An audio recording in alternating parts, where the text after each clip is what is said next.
তো বন্ধুগণ কেমন আছো তোমরা সবাই? আশা করছি ভালোই আছো। আমি একদম সকাল সকাল স্নান টান করে একদম চাকানা হয়ে গেছি দেখো। আর সকাল সকাল চলে আসছি মন্দিরে পূজা দিতে।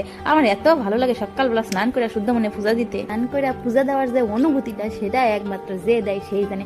একদম মনটা শুদ্ধ হয়ে যায় সকাল সকাল। আজকে একটা স্পেশাল ব্যাপারও ছিল, সেই জন্যই এত তাড়াহুড়া করে উইটা পূজা টুজা দিয়ে দিছি। তো সেটা পরে বলতেছি কি স্পেশাল ব্যাপার। এনে দেখো মন্দিরে রাধা গোবিন্দ রয়েছে, তারপরে হচ্ছে পঞ্চমুখী বজরংবলী রয়েছে, মা লক্ষ্মী রয়েছে, আরো অনেক দেবদেবতা রয়েছে, আমাদের শান্তি মাতা, হরিচাঁদ ঠাকুর তারা রয়েছে। তারপরে রয়েছেন মা মনসা। এই মা মনসাকে আমার শ্বশুর স্বপ্নে পেয়েছিলেন। তারপরের থেকেই উনি প্রত্যেক বছর আমাদের বাড়িতে পূজিত হন। ওনাকে আমরা খুব মানি। তো তারপরে পূজা টুজা কমপ্লিট করে চলে আসলাম চা খাইতে। চা বিস্কুট খাইছি। আমার তো চা না খাইলে কি বলবো, দিনটা এই মানে বেকার চলে যায়। মধ্যেই আবার মাম্মাম উঠে পড়ছে, তো তারও খাওয়ানো লাগবে। তো তাড়াতাড়ি করে আজকে ম্যাগিটাই খাওয়াইয়া দিলাম, এটা তাড়াতাড়ি খাবেও। ক্যামেরা দেখে দেখো আমার মেয়েটাও একটু ঢং করে, কিন্তু কেমন ভাবে তাকায় তাই দেখো।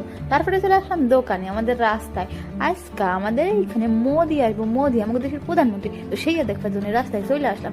এত গাড়ি যাইতেছে, এত গাড়ি যাইতেছে, মানে সেকেন্ডও ফাঁকা নাই। তোমাদের দেখাচ্ছি দাঁড়াও। এই দেখো গাড়ি, টোটো, বাইক, অটো, তারপরে ভটবডি, ট্রাক, বাস, কোনো কিছুর কমতি নাই, শুধু যাইতেই আছে যাই। সেই জন্য আমাদের রেস্টুরেন্টে আজকে রান্না হচ্ছিল ডাল, সয়াবিন, ভাত, আলু ভাজা, পাঁপড় ভাজা, তারপরে চিকেন কষা।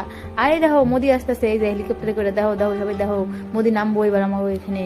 তো আমার প্রতিদেব এদিকে রান্না করে কমপ্লিট করছে, যে সয়াবিন রান্না করছে, তারপরে আলু ভাজা দেখো অর্ধেক শেষ হয়ে গেছে, পাঁপড় ভাজা তো আমি মানে অর্ধেক খাই আনেছি।